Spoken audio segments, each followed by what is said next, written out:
17 के बाद से लगातार हम जो है हर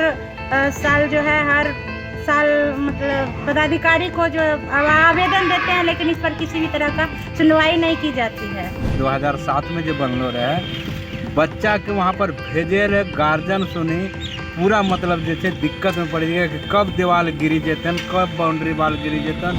कई विद्यालय या तो गंगा कोसी, महानंदा, कारी कोसी के भेंट चढ़ गए या चढ़ने वाले हैं। बिहार सरकार शिक्षा को लेकर बड़े बड़े दावे तो जरूर करती है, लेकिन दुख की बात है कि जो मूलभूत सुविधा विद्यालय को उपलब्ध होनी चाहिए वो मिल नहीं पा रही है। विभागीय उदासीनता के कारण बिहार के कटिहार जिले के कई विद्यालय उदासीनता की दंश झेल रहे हैं। हसनगंज प्रखंड स्थित प्राथमिक विद्यालय भी वर्षों से इस दंश का शिकार है। यही नहीं, विद्यालय भवन अब कटाव के भेंट चढ़ने के कगार पर पहुंच चुका है और बड़ी दुर्घटना को निमंत्रण दे रहा है। मिट्टी खिसकने से विद्यालय की चारदीवारी से लेकर विद्यालय की सीढ़ी पूरी तरह ध्वस्त हो चुकी है। जिस विद्यालय में नौनिहालों के भविष्य की नींव रखी जाती है, उस विद्यालय की नींव ही खिसक चुकी है। विद्यालय पूरी तरह जर्जर स्थिति में पहुंच चुकी है। मतलब जरा सी चूक बड़ी दुर्घटना का गवाह बन सकती है। विद्यालय की प्रधान शिक्षिका कहती हैं कि विभाग को इसकी जानकारी बार बार दी जा रही है, लेकिन कोई ठोस कार्रवाई नहीं की जा रही है। लगातार बाढ़ के कारण जो है ये दिन प्रतिदिन जो है हर साल बाढ़ जो आती है, जिसके कारण बाउंड्री के नीचे से सारी मिट्टी खिसक करके भैंसना नदी में चली गई है। और जो जिसके कारण हमारे जो 3 शौचालय है वो एक भी उपयोग में नहीं है। ना ही बच्चे उपयोग कर पाते हैं, ना ही शिक्षिका, कोई नहीं इसका उपयोग कर पाता है।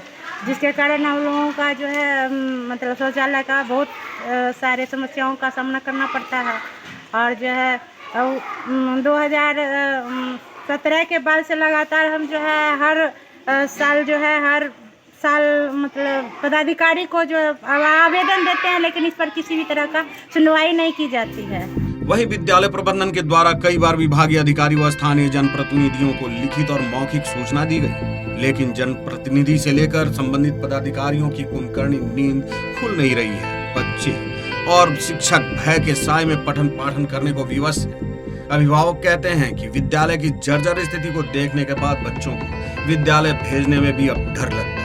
मुजफ्फर टोला 2007 में जो बनलो रहे, बच्चा के वहाँ पर भेजे रहे, गार्जियन सुनी पूरा मतलब जैसे दिक्कत में पड़ गया कि कब दीवार गिरी जेतन, कब बाउंड्री वाल गिरी जेतन, कब मकान ध्वस्त हो जेते, और प्रत्येक साल कटान हो रहे लोग।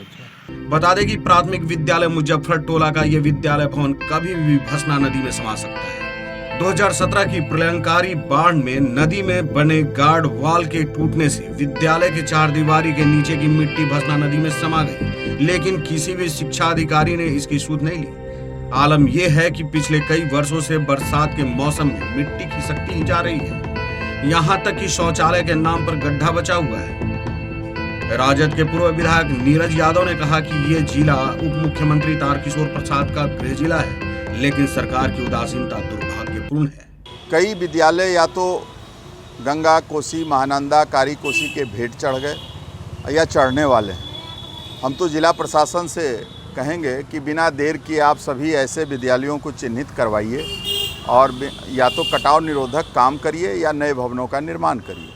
हसनगंज तो माननीय उप मुख्यमंत्री का गृह विधानसभा है, दुर्भाग्यपूर्ण है। अगर उस पर संज्ञान नहीं ले रही है सरकार तो भाई तो कुछ तो गड़बड़ झाला है इसमें। वही इस मामले को लेकर कटिहार जिला शिक्षा पदाधिकारी ये कहकर पल्ला झाड़ लेते हैं कि सर्व शिक्षा के लिए 2010 से भारत सरकार राशि स्वीकृत नहीं की।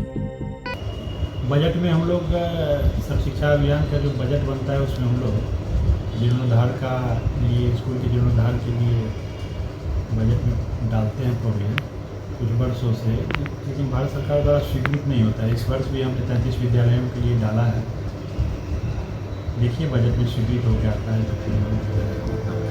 ऐसे में जाहिर है कि इन नौनिहालों की जान और भविष्य बड़े खतरे में है। विद्यालय की स्थिति से अधिकारी व स्थानीय जनप्रतिनिधि पूरी तरह से अवगत हैं। यदि कोई बड़ी घटना घटित होती है तो इसके लिए जिम्मेदार कौन होगा? देशवा न्यूज के लिए कटिहार से नीरज झा की रिपोर्ट।